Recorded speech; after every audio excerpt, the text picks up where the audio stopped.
So guys, aku jarang nampak beg yang macam ini oh. Dia kecil loh, tapi korang ingat dia kecil-kecil. Dia besar oh. Korang nampak dia pendek saja kan? Dia bukan tinggi kan? Beg ini kan, korang boleh galas secara macam ini pun boleh. Dia macam laptop bag, tetapi dia boleh jadi beg galas juga. Nampak tak? Korang boleh galas macam ini. So beg ini kan adalah beg jenama Bag Smart. Bag Smart punya produk kan, mereka suka buat beg yang jenis yang kain macam ni. Dia macam ada winter punya style kan. So sini dia ada satu kompartmen yang kecil. Korang boleh letak apa-apa je lah. Macam mouse lah ataupun earphone lah. Korang tutup dekat sini. Sini pun ada satu kompartmen yang panjang.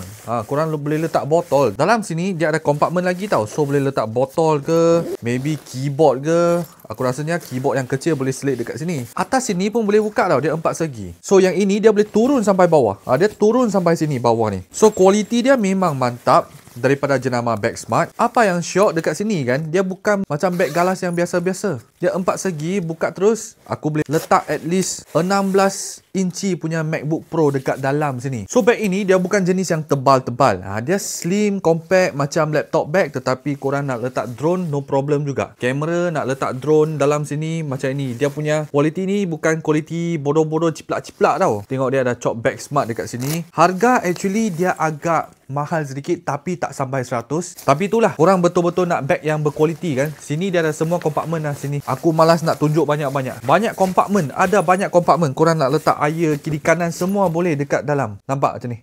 Nampak? Sekarang ni dia ada keluarkan 3 warna. Okey, 3 warna. Aku letakkan beg kuning. Bagi korang tengok, korang nak hitam ke ataupun nak color yang macam ni. Kadang-kadang casual sikit color yang macam ni kan. Color apa macam ni ya? Beige lah, beige lah. Bawa pergi depan pavilion jalan-jalan, nak pergi minum kopi, edit video, beg ini memang cun guys. Daripada jenama Bag Smart. Korang tengok style tu. Sini pun ada satu tali. Aku tak tahu tali ni untuk apa. Ni klip dia macam ni. Korang boleh ambil keluar. Ada lagi.